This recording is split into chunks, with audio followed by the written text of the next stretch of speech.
কৃষ্ণ লালাবাবু মহাপ্রভুর ভোগ দিবার জন্য এবার গুরুদেবের কথা পালন করবার জন্য কি করলেন, জগৎ শেঠ পরম শত্রু তার বাড়িতে লালাবাবু চলে গেল। লালাবাবু চলে গেল কার বাড়িতে? জগৎ শেঠের বাড়িতে। জগৎ শেঠের সঙ্গে লালাবাবুর কেমন মনোমিল ছিল? আরে দণ্ড মানে দাও গুড়া, হ্যাঁ দাও গুড়ের সম্বন্ধ, মানে কোনোরূপ ভালোবাসত না, এত তাদের সঙ্গে যুদ্ধ হতো। আজকে গুরুদেবের বাক্য পালন করার জন্য লালাবাবু চলে গেলেন জগৎ শেঠের বাড়িতে। যায় দারোয়ানকে বললো যে বাবুকে একটু ডাক দাও তো। দেখে তো চিনতে পারছে, বাপরে এটা তো লালাবাবু, আজকে সে আবার এই বেশে, হ্যাঁ নিয়ে এই বেশে আসছে, কি ব্যাপার? দ্রুত গতিতে তাকে নমস্কার জানি আবার যা বলল। জগৎ শেঠ বলতেছে যে না না, তুমি ভুল দেখেছ, কোনদিন লালাবাবু এই বেশে আমার দ্বারস্থ হবে না, আমার দ্বারে কোনোদিন আসবে না। কেন, তারও তো অর্থ সম্পদ কম না, সেও জমিদার আমিও জমিদার, সে কি আর এইভাবে আসে? প্রতিদিন যুদ্ধ। তখন বলছে যে না না, আমি ভুল দেখি না, আমি তো আগে সম্মানও করছি। তখন ধন ভান্ডারের চাবি দিয়ে দিল প্রহরীকে, যাও, যদি আসলে ভিক্ষা করবে না এসে থাকে আমার বাড়ি, তাহলে এই যে ধন ভান্ডার চাবি দিল, মোর যা যা প্রয়োজন তুমি ওকে দিয়ে বিদায় করে দাও। এবার চাবি নিয়ে এসে বলতেছে বাবু, উনি তো হয়তো দেখা করবে না, কিন্তু আমাকে ধন ভান্ডারের চাবি দিয়েছে, যেহেতু আপনি ভিক্ষার কথা বললেন, তাহলে আপনার কি কি লাগবে আপনি একবারে গাড়ি ঘোড়া ভরে নিয়ে যান, এই যে আমাকে চাবি। তা বলছে না রে পাগল, আমি ওই ভিক্ষুক না, আমি গুরুদেবের কথা অনুযায়ী আমি আসছি, তোরা পরম শত্রু হলেও আমি আসছি সেই জগৎ শেঠের হাতে আমি এক মুষ্টি চাল নেওয়ার জন্য।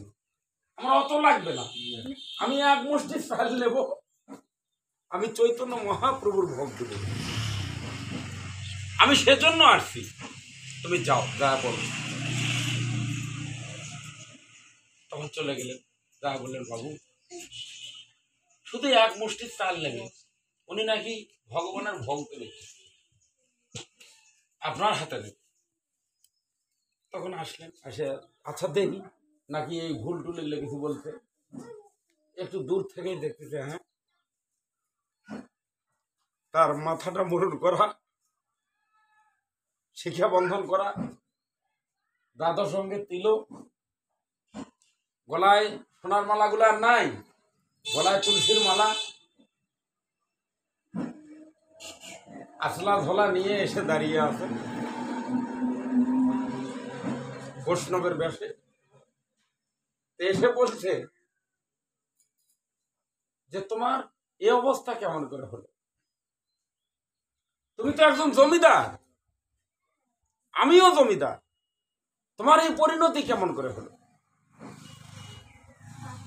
বলছে দেখো, আমি যে মন্ত্র নিয়েছি সেই গুরুদেবের বাক্য অনুযায়ী আমি মহাপ্রভুর ভোগ দেব, কিন্তু সেখানে নাকি রাজা জমিদার হলেও ভিক্ষার অন্ন ছাড়া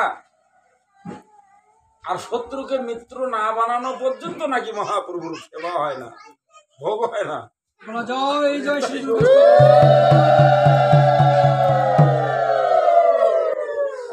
তাই আমি আপনার দ্বারে এসেছি।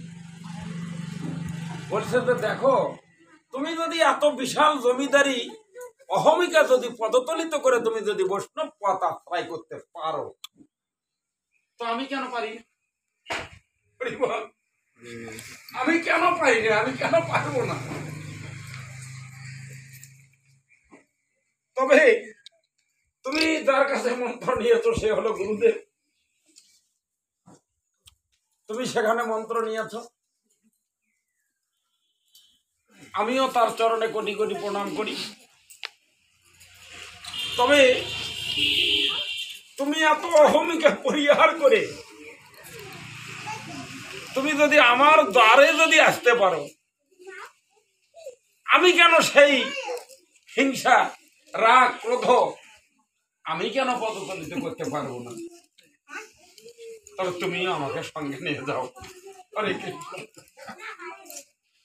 তুমিও আমাকে সঙ্গে নিয়ে যাও।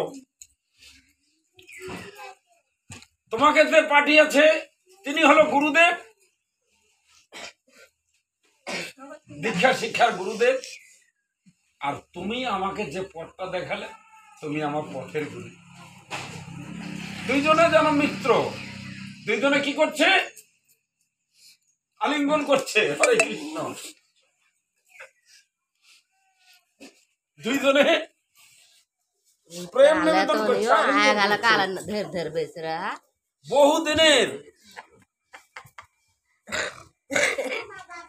বহুদিনের অস্বস্তি আজকে দূর হয়ে আজকে সত্যি হলো। একে অপরে খাচ্ছে, ওর বাড়ি থেকেও ভিক্ষা দিল এবং একসঙ্গে দয়া গুরুদেবের কাছে মন্ত্র নিয়ে মহাপ্রভুর ভোগ দিয়ে দুইজন বৃন্দাবনে দুইটা মন্দিরের ঘোষণা দিয়ে দিলেন।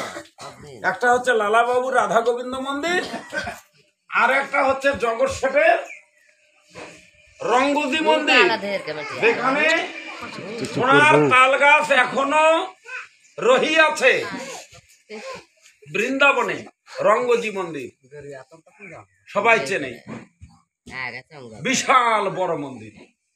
দুইজন দুইটা মন্দির করে দিয়ে তারা ভগবান অন্বেষণে পথ থেকে গৃহ ত্যাগ করে বাড়ি থেকে বের হয়ে গেল। বলো জয় জয় নিতাই।